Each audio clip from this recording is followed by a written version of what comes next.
Hello, my name is Eric and I'm doing another one of my photography vlogs called One Body, One Lens, One Roll, One Day. I am here at the Chippewa Lake, North Inlet Park. I've been here a couple times, different parts of the seasons and stuff like that. It is now late October, the colors are changing, so I'm going to see what I can get here. Some cool copper colors, some nice dark shadows. It is a very brisk Friday morning, about 8:30 in the morning. Late October, happy Halloween, it's Halloween. Today's camera is a Pentax ZX-10. You've seen a couple ZX bodies before, the 50. You've seen this 10 once or twice before. But today's lens is a Pentax 200mm f2.8 FA star. This is an SMC, so it has all those super multi-coatings on it. This is a star series, which basically means this is one of their pro-level series lenses. It is based around a film technology. Being an A, so FA, it does have an aperture reading on the lens, so I can put it in shutter priority and let the camera control the shutter. I am putting my hood up on. It is the sun is low, very sunny, and if I don't have the hood on, I might catch some flare, so I'm going to leave the hood on. And then today's film, I don't shoot too much of this, but this is some slide film. This is some Kodak E100 SW. The SW stood for saturated and warm tone. Now this is also expired film, but it's expired slide film. So where normal expired negative film, you would overexpose by a stop or two or a stop for about every 10 years. I'm going to shoot this normally because slide film is the exact opposite.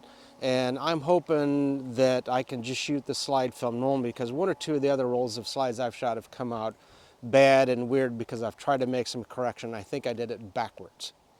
So this is my correction episode. All right, let me load it up. Let me see what I can get. Okay, so she's all loaded up, ready to go. Pentax ZX bodies, a little notorious, at least the 10 and the 50, a little notorious for the pop-up flash not popping up, the spring kind of dying. This one's pop-up flash does work. There's also a little habit of the winding motor kind of dying on you. I mean, these things were designed to last 10, 15 years, and this is about a 30-year-old camera, so it doesn't surprise me that a lot of them are starting to wear out.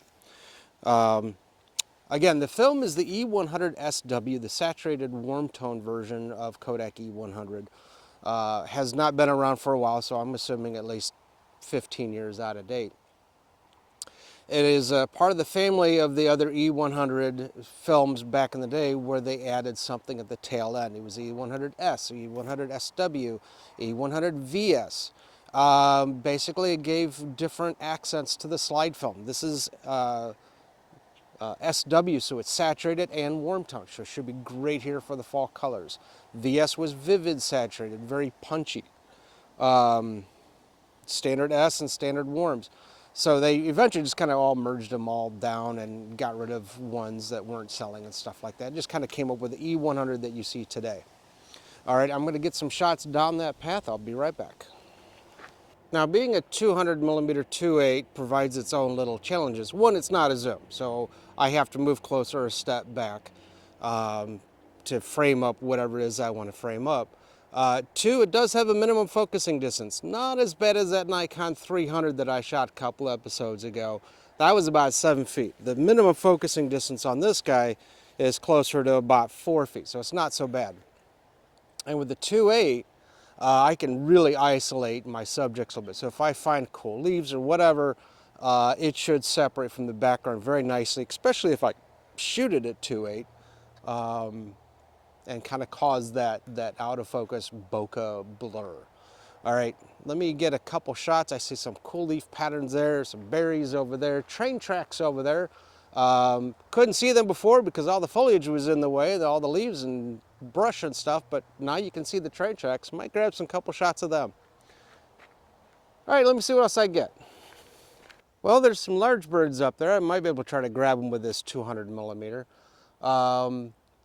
Catch is this camera is not the best at autofocusing tracking. It's just, it was a base camera at the time, only has like 3 to 5 autofocus points, so as the bird's moving around, it may be hard to track. But the cool thing about the lens, it does have a pop clutch autofocus manual focus. So I can sit there and autofocus. If it doesn't lock on, just grab the focus ring, pull it back, and now I'm in manual focus and just kind of tag him on my own. Looks like he's below the tree line right now, so I'm not going to get him yet. I'm going to keep walking down this path. Let me see what else I can get. Okay, well, it's in the low 40s, I think. I can check that out on my phone. But actually might even be high 30s because my hands are starting to cramp a bit just from the coolness. As you can tell, I got my jacket on. Haven't seen the bird. He kind of disappeared, but that's okay. You know, if he pops his nose out, I'll try to get him again.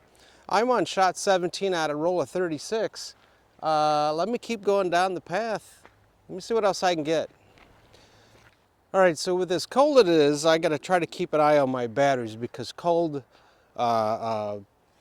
affects your battery output, both in the video camera that I'm using and in my my SLR. Still reading okay, so no big deal there. And I do have a spare battery for the video camera, but I don't have spare batteries for this one. And this is one that needs the battery. So if my batteries kind of get too cold, they act up, whatever, I'm going to be like stuck because I don't have any spare batteries with me. I've got them at home, just not here. All right, I'm going to try to get a couple shots this way. Cool leafy pattern, cool silhouette of branches against the sun. Maybe I'll catch the flare, maybe I won't. Let me keep going. All right, this almost turned into an oops episode, not paying attention. The batteries in my mic started to get too cold and they kind of wore out on me.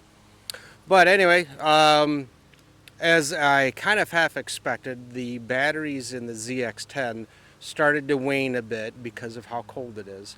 And I had to start using manual focus to finish up the episode, which is fine. I kind of knew that might happen. Because autofocus usually puts the biggest drain on the batteries. And this is a 2 CR2 little kind of short fat batteries. So, you know, cold started to affect it and autofocus was affected. Now, when I get back home and things warm up, it'll probably register okay, but they're a little cold right now. So the photos will be posted at the end. If you like them, feel free to give them a thumbs up. Today's camera was the Pentax ZX-10 with a borrowed Pentax 200mm SMC-FA star 2.8 lens. Thanks, Rob. Hope I'll post it. Give you the link to the episode when it airs. Feel free to subscribe as new episodes try to come out every Friday and every Saturday with bonus episodes every now and then, usually location specific. I got one on Mansfield Reformatory. I did one on live theater, and actually I think I had one. I don't remember, but there's a couple of special. There's an oops episode. Feel free to watch the oops episode. This one almost became an oops episode. Feel free to comment on the camera that you use or your experience with E100 slide film, whatever variation, whether it's just current stock, whether it's the SW, VS, or any of the other Ektachrome, even Fujichrome films. Feel free to let me know what camera you're using, because sometimes that'll give me an idea. Say, hey, let me go try to find one of those and shoot it up. I've got some weird cameras coming up. I've got an Olympus. I've got a Nikon. I almost had a weird Olympus camera, but when I got it, it had issues, so I sent it back. Bummer, it was a cool, weird camera. Maybe I'll find another one.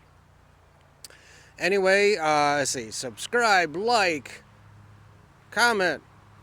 Thanks for watching. We'll see you next episode.